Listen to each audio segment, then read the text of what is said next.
আমাদেরকে সবচেয়ে ভালোবাসেন আমাদের রব আল্লাহ। সত্যিকারের ভালোবাসার ডেফিনেশনটা হচ্ছে যে আপনি নিঃস্বার্থভাবে কাউকে ভালোবাসেন।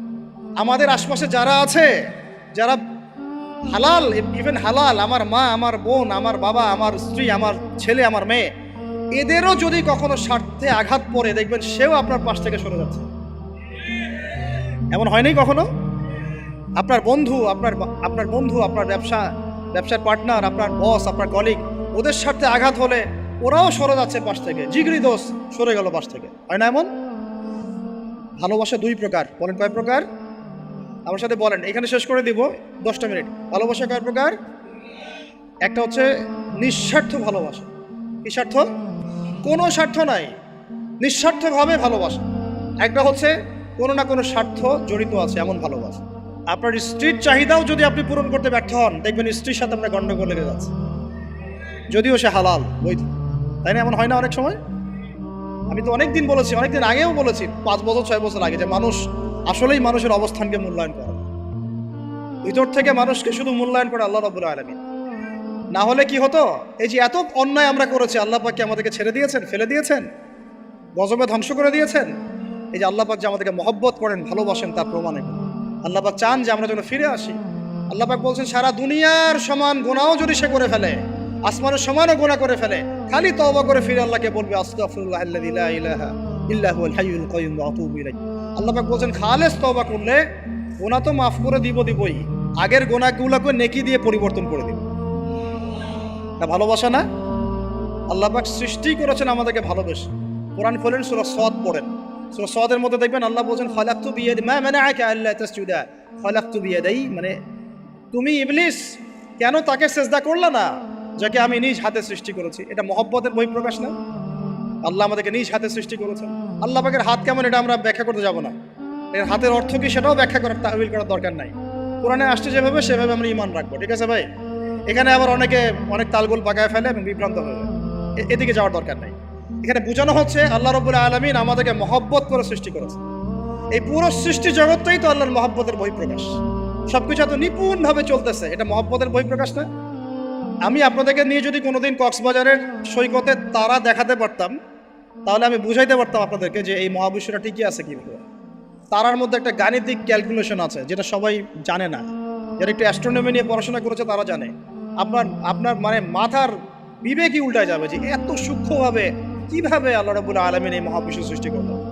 এক চুল এদিক ওদিক হলে পুরো বিশ্ব কায়নাত ধ্বংস হয়ে যায়। এটা কি আল্লাহ পাকের মহব্বতের পরিপ্রকাশ না? আল্লাহ পাক তো বরং বলেছেন পুরো সৃষ্টি পরিবারটাই আল্লাহর আল্লাহর পরিবারের অন্তর্ভুক্ত। সুবহানাল্লাহ। এমনকি আল্লাহ পাক আমাদেরকে বলেছেন, তোমরা জমিনবাসীর সবার উপর রহম করো। ইরহামু মান ফিল আরদ ইয়ারহামুকুম মান ফিস সামা। তোমরা সবার উপর রহম করো, দয়া করো। দয়া, রহম, এটা তো মহব্বতের একটা অংশ। তোমরা সবার উপর দয়া করো, রহম করো, মহব্বত করো। এটা কি হবে? তাহলে আল্লাহ পাক আসমানে যিনি আছেন, আল্লাহ পাক তোমাদের উপর রহম করবে।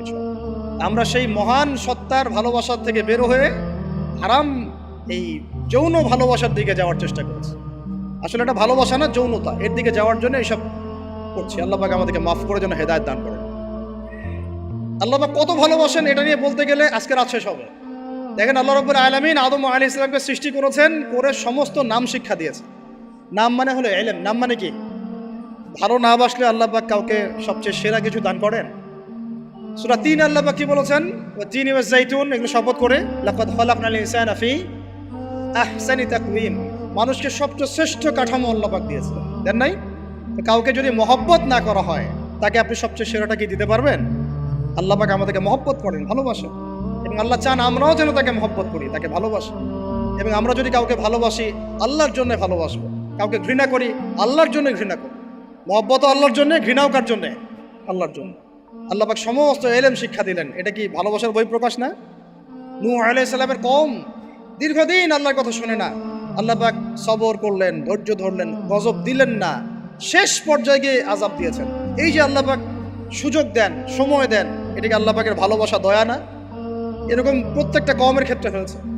আমি তো ফিল করলাম এই ভালোবাসা নিয়ে ঘাটাঘাটি করতে গিয়ে যে আসলে আল্লাহ পাক যে আমাদেরকে সবচেয়ে বেশি মহব্বত করেন, তার সবচেয়ে বড় নিদর্শন কি জানেন? আমাদের কাছে আল্লাহ রাব্বুল আলামিন আল কোরআনের মতো কিতাব নাজিল করেছেন, আর আমাদেরকে আল্লাহ পাক নবী মুহাম্মদ সাল্লাল্লাহু আলাইহি ওয়াসাল্লামের উম্মত বানাইছে। আল্লাহ পাক যে নবী মুহাম্মদ সাল্লাল্লাহু আলাইহি ওয়াসাল্লামকে এই দুনিয়াতে পাঠিয়েছেন না, এটাই সবচেয়ে বড় মহব্বত, সবচেয়ে বড় রহমত। কারণ তার সুন্নতে এমন কিছু নাই যেটা আপনি খুঁজে পাবেন না। আর তিনি আমাদেরকে যে মহব্বত করতেন, মুহাম্মদ সাল্লাল্লাহু আলাইহি ওয়াসাল্লাম আমাদেরকে যে মহব্বত করতেন, তিনি আমাদেরকে বলতেন যে আমরা তার ভাই। আমরা তার কি ভাই? মানে কি মায়ের পেটের ভাই? এটা বোঝানো হয় না। একটা হাদিসে তিনি বলেছেন আমি তো পিতৃতুল্য। তার মানে কি সত্যি সত্যি বাবা সন্তানের সম্পর্ক? রুহানি পিতা। তিনি কি ইমাম নন? তিনি ইমাম, তিনি নেতা, তিনি আমাদের শিক্ষক, তিনি নবী। তো তিনি আমাদেরকে যে মহব্বত করতেন, তিনি একদিন বলছিলেন নবী সাহাবীদের সামনে, কাশ আমি যদি আমার ভাইদেরকে দেখতে পেতাম। সাহাবীরা বলছেন, ইয়া রাসূলুল্লাহ, আমরা কি আপনার ভাই না? তখন নবীজি বলছেন, না, তোমরা আমার সাহাবী। আমার ভাই তারা যারা আমাকে না দেখেই আমার প্রতি ঈমান নিয়ে আসবে। প্রত্যেক নবীকে আল্লাহ পাক একটা দোয়া করার চান্স দিয়েছে। কয়টা ভাই? এমন একটা দোয়া যেটা করলে আল্লাহ পাক কবুল করবেনই করবেন। করলে আল্লাহ পাক কি করবেন? অবশ্যই কবুল করবেন। নবী সাল্লাল্লাহু আলাইহি ওয়াসাল্লাম বলছেন যে সমস্ত নবী এই দোয়াটা পৃথিবীতে করে ফেলেছে। আমি এই দোয়াটাকে মুলতবি রেখেছি যে কাল কিয়ামতের মাঠে আমি আমার উম্মতের জন্য সুপারিশ করবো ইনশাআল্লাহ। এবং নবী সাল্লাল্লাহু আলাইহি ওয়াসাল্লামের সুপারিশে বহু কবিরা গুনাহগার মুসলমান যারা জাহান্নামের ফয়সালা হয়ে গেছে, তাদেরকে আল্লাহ পাক কিছুটা শাস্তি ভোগ করালে হলেও আবার জান্নাতে নিয়ে আসবে। তিনি আমাদেরকে মহব্বত করেন না? করতেন না? চিন্তা করেন তাহলে আমরা তার দিনকে কি মহব্বত করলাম, আমরা তার হুকুম হাকামের বিধিবিধান সুন্নতে কি মহব্বত করলাম, চিন্তা করেন। একটা হাদিসে নবীজি স্পষ্ট করে বলছেন এটা আমাদের জন্য একটা কষ্টি পাথর। এটা একটা কি কষ্টি পাথর। তিনি বলছেন লা ইউমিনু আহাদুকুম, তোমাদের মধ্যে কেউ মুমিন হইতে পারবে না। কি হইতে পারবে না? মানে প্রকৃত মুমিন হইতেই পারবে না তোমরা। হে আমার উম্মত, তোমাদের মধ্যে কেউ প্রকৃত মুমিন হইতেই পারবে না যতক্ষণ না হাত্তা আকুনা আহাব্বা ইলাইহি মিন ওয়ালিদিহি ওয়ালাদিহি ওয়ান নাসি আজমাইন, যতক্ষণ না আমি মুহাম্মদ সাল্লাল্লাহু আলাইহি ওয়াসাল্লাম তোমাদের কাছে নিজের কি সন্তান, নিজের বাবা মা এবং সমস্ত মানব জাতির থেকে বেশি প্রিয় না হচ্ছে। হাদিসটা আবার বলি, নবীজি বলছেন কেউ ততক্ষণ পর্যন্ত প্রকৃত মুমিন হতে পারবে না যতক্ষণ না আমি মুহাম্মদ সাল্লাল্লাহু আলাইহি ওয়াসাল্লাম তার কাছে তার সন্তান, তার পিতা, এমনকি সমস্ত মানব জাতি থেকে বেশি প্রিয় না হচ্ছে। আর আমরা যারা আগামীকালকে এইটার প্রিপারেশন নিয়েছি, আসলে কি আমাদের কাছে নবী প্রিয় বেশি না আমাদের দুনিয়ার স্বার্থ বেশি প্রিয়? যারা এগুলো করবে তাদের কাছে কি সত্যিই নবী প্রিয়? তাহলে তারা করতে পারতো না। যদি নবী আমাদের কাছে সবচেয়ে বেশি প্রিয় না হয়, আমরা মুমিন হতে পারছি না। আর যাদের কাছে নবী প্রিয় তারা কখনো এমন হারাম কাজে যেতে পারবে না। যারা যাচ্ছে তারা কখনোই নবীকে ভালোবাসে না, কোশ্চিনকালেও। শোনেন, উমর রাদিয়াল্লাহু আনহুর নাম শুনেন নাই? বললে অনেক কথা ভাই, অনেক কথা, কোনটা রেখে কোনটা বলে। উমর রাদিয়াল্লাহু আনহু একদিন এসে বলছেন খলিফাতুল মুসলিমিন, মুসলিমদের তিনি খলিফা। জান্নাতের সুসংবাদপ্রাপ্ত 10 জন সাহাবীর একজন। জান্নাতের সার্টিফিকেট পেয়েছেন পৃথিবীতে কয়জন সাহাবী? একটা হাদিসে একসাথে 10 জন। ওই 10 জনের অন্যতম একজন, যিনি এমন শাসন ব্যবস্থা পৃথিবীতে প্রতিষ্ঠা করেছিলেন যার মতো মিসাল এখন পর্যন্ত পৃথিবীতে আর দেখা যায় নাই। একটা হাদিসে আসছে যে রাস্তা দিয়ে ওমর হাঁটে ওই রাস্তা দিয়ে শয়তান হাঁটে না। কি বুঝলেন? শয়তান যদি দেখে ওই যে ওমর, ও আর ওই যাবেন ওই রাস্তার মধ্যে। এই হচ্ছে ওমর ইবনে খাত্তাব। আমার পরে কোনো নবী নাই। নবীজি বলছেন আমার পরে কোনো নবী নাই, লা নবিয়্যা বা'দি, আমার পরে কোনো নবী নাই। যদি হতো তাহলে ওমর হতো, যদি হতো তাহলে ওমর হতো। অন্য একটা হাদিসে আসছে আমার পরে কোনো নবী নাই, তবে তুমি আমার, এটা অন্য সাহাবী সম্পর্কে, আলী ইবনে আবি তালিব সম্পর্কে, তুমি আমার জীবনে তেমন মূসার জীবনে হারুন ছিল যেমন। এটা হচ্ছে আলী ইবনে আবি তালিব। এখানে কথা হচ্ছে উমর রাদিয়াল্লাহু আনহুর মতো মানুষ নবীর কাছে এসে বলছেন সাল্লাল্লাহু আলাইহি ওয়াসাল্লাম, ইয়া রাসূলুল্লাহ ওয়াল্লাহি লা উহিব্বুক, আল্লাহর কসম করে বলছি আমি আপনাকে অনেক মহব্বত করি, ইল্লা মিন নাফসি, আমার নফসের চেয়ে বেশি না। মানে আমি আমার জানের চাইতে আপনাকে বেশি মহব্বত করি না। কথা কি বুঝতে পারতেন কি? মানে আমি আপনাকে অনেক মহব্বত করি ইয়া রাসূলুল্লাহ, সব কিছু থেকে বেশি মহব্বত করি, কিন্তু আমার নিজের জানের চেয়ে বেশি না। নবী সাল্লাল্লাহু আলাইহি ওয়াসাল্লাম বলেন লা ইয়া উমর, এখনো মুমিন হওনি। কাকে বলছেন? কাকে বলছেন? জান্নাতের সার্টিফিকেট প্রাপ্ত একজন মানুষকে। লা ইয়া উমর, এখনো হওনি। তখন নবী সাল্লাল্লাহু আলাইহি ওয়াসাল্লামকে তিনি একটু পরে আবার বলছেন, ইয়া রাসূলুল্লাহ ওয়াল্লাহি আলান, এখন লা হাব্বা ইলাইয়া মিন কুল্লি শাই হাত্তা মিন নাফসি, এখন থেকে আপনি আমার কাছে সবচেয়ে বেশি প্রিয় সব কিছু থেকে, এমনকি আমার নফসের থেকেও বেশি প্রিয়। তখন নবীজি বলছেন আলান ইয়া ওমর, হ্যাঁ এখন ওমর, এখন তুমি মুমিন হলে। তাহলে যারা আমরা নবীর সুন্নতের খেলাফ এইসব অপসংস্কৃতি, নোংরামি, জেনা, ব্যভিচার, কনসার্ট, নাটক, সিনেমা, পরকিয়া, এইসব তথাকথিত ভালোবাসা দিবস, এই জেনা দিবসগুলো পালন করছি, আমরা কি আসলেই নবীকে ভালোবাসি? আমরা কি সত্যি আল্লাহকে ভালোবাসি? আল্লাহ পাক আমাদেরকে বোঝার তৌফিক দান করেন, জাহিলিয়াত থেকে ফিরে আসার তৌফিক দান করেন। এরকম প্রচুর ঘটনা। ভালোবাসা তো এগুলোর নাম। ভালোবাসা কাকে বলে জানেন? সাহাবীরা বাসায় যেতেন, আবার দৌড় দিয়ে আসতেন নবী সাল্লাল্লাহু আলাইহি ওয়াসাল্লামের চেহারাটা একটু দেখার জন্য। এটা নাম ভালোবাসা। আপনারা যদি উমরা করতে যান, হজ করতে যান, দেখবেন বারবার আপনার নবীর রওজায় গিয়ে সালাম দিতে মন চাইবে, যে আরেকবার দেখা করে আসি, আরেকটু দেখা করে আসি, আরেকবার সালাম দিয়ে আসি। ভালোবাসা কোনো স্বার্থ আছে এখানে? নবী সাল্লাল্লাহু আলাইহি ওয়াসাল্লাম কি আমাদের কাছে কোনো স্বার্থ দাবি করেছেন? আল্লাহ করেছেন। এগুলো ভালোবাসা। এই ভালোবাসা হলো প্রকৃত ভালোবাসা। আর এগুলো যেটা চলছে এটা হচ্ছে যৌনতা। এগুলো কি চলছে? যৌনতা। ভালোবাসার নাম দিয়েছে এখন যৌনতা। এগুলো ভালোবাসা না, এগুলো পাশবিকতা, প্রবৃত্তির দাসত্ব। প্রবৃত্তি মানে মন যা চায় তাই করতে যাচ্ছে। আপনার মন চাইছে একটা মেয়ের সাথে রাত কাটাবেন, এটাকে আপনি ভালোবাসা নাম দিলেন, কিন্তু এটা হচ্ছে ভালোবাসা না, এটা কি প্রবৃত্তি, পশুত্ব, দাসত্ব, পশুত্বের দাসত্ব করছেন। আল্লাহ পাক আমাদেরকে কথাগুলো বোঝার তৌফিক দান করুন। এরকম সাহাবীরা কত ত্যাগ করেছেন। তালহা রাদিয়াল্লাহু আনহুর নাম শোনেন না অনেকেই।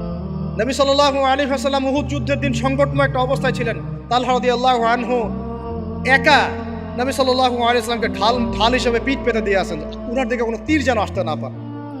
শেষে দেখা গেল তার গায়ের মধ্যে 40 থেকে 50টা তরোয়ারের আঘাত আছে, তীরের খোঁচা আছে, বর্ষার খোঁচা আছে। এই অবস্থায় তিনি নবীকে কাঁধের মধ্যে নিয়ে উহুদ পাহাড়ে উঠেছেন নবীকে সেভ করার জন্য। ভালোবাসা। এটা কি? কোন স্বার্থে? কিসের স্বার্থে? দুনিয়ার স্বার্থে? জান্নাতের স্বার্থে। একজন সাহাবী বাড়ি নির্মাণ করেছেন, তো নবী সাল্লাল্লাহু আলাইহি ওয়াসাল্লাম দেখে একটু খালি মানে হয় না, তুমি কে, কার বাড়ি এটা? বললেন আচ্ছা অমুক সাহাবীর বাড়ি। নবীজি একটু ভ্রু কুঞ্চিত করলেন, পছন্দ করলেন, কিছু মুখে বলেন নাই, মুখে কিছু বলেন নাই, খালি একটু অসন্তুষ্ট হয়েছেন, এক্সপ্রেশন দেখতে বোঝা যাচ্ছে। তখন ওই সাহাবীকে জানানো হলো, তোমার বাসার সামন দিয়ে তো আল্লাহর নবী সেদিন হেঁটে গেলেন, তারপরে আমার বাসা দেখে, তোমার বাসা দেখে আল্লাহ নবী সাল্লাল্লাহু আলাইহি ওয়াসাল্লাম অসন্তুষ্টি প্রকাশ করেছিলেন। মুখে কিছু বলেন নাই, এক্সপ্রেশন ছিল একটু অসন্তুষ্টি। 3 দিনের মধ্যে সেই বাড়ি ভেঙে গুড়িয়ে দিয়েছে। যেই বাসা দেখে আল্লাহ নবী সন্তুষ্ট হন না, আমি বাসা রাখবই না। ভালোবাসা কিসের জন্য? কার জন্য? কার স্বার্থে বলেন? আল্লাহর জন্য, জান্নাতের জন্য, আল্লাহর স্বার্থে, আল্লাহর জন্য। কতগুলো বলে শেষ করবো আপনাদেরকে। সাদ বিন আবি ওয়াক্কাস রাদিয়াল্লাহু আনহু উহুদ যুদ্ধের দিন এইরকম করে তীর নিক্ষেপ করছেন। আল্লাহ নবী বলছেন, ইয়া সাদ, হে সাদ, তীর ছোড়ো, তোমার জন্য আমার পিতামাতা কুরবান হোক। আশপাশে 9 জন ছিল, তার মধ্যে একজন করে শহীদ হতে শেষে 2 জন বেঁচে থাকলো, সাদ বিন আবি ওয়াক্কাস, তালহা বিন উবাইদুল্লাহ রাদিয়াল্লাহু আনহু। এগুলো তারা কেন করেছেন? ভালোবাসার জন্যে। ভালোবাসা এগুলোর নাম। কতগুলো বললে শেষ করবো আপনাদেরকে বলেন। নবী সাল্লাল্লাহু আলাইহি ওয়াসাল্লামের কাছে একজন সাহাবী আসেন ইসলাম কবুল করতে এসে হাতের মধ্যে কিছু বালা, আংটি থাকে না, এগুলো ছিল, এগুলো খুলে ফেলে দিয়েছেন নবী সাল্লাল্লাহু আলাইহি ওয়াসাল্লাম, খুলে ফেলে দিয়েছে। তো একটা খুব দামি সোনার আংটি ছিল। ফেলে দেওয়ার পরে অনেকে বলছে, তুমি তো এখন মুসলিম হয়েছো, ইসলাম কবুল করেছো, তো আচ্ছা ঠিক আছে, ওইটা না হয় নবীজি পড়তে নিষেধ করেছেন, তুমি ওইটা নিয়ে বিক্রি করে দাও, বিক্রি করে না হয় ওই টাকা দিয়ে অন্য কিছু করো। উনি বলছেন, কখনো না, আমার হাত থেকে আল্লাহ নবী খুলে একটা জিনিস ফেলে দিয়েছেন, আমি সেটা আবার নিতে যাবো? কিসের জন্য এগুলা? এটা ভালোবাসা, মহব্বত।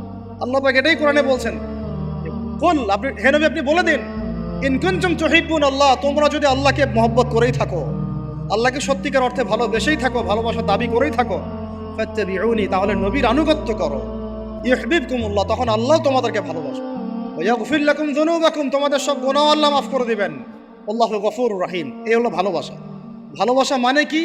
ভালোবাসা মানে হচ্ছে আস-সামউ ওয়াত তাআ, আমি নবী এবং আল্লাহ এবং তার রাসূলের কথা শুনবো এবং আনুগত্য করব, শুনবো, এবং এর নাম ভালোবাসা।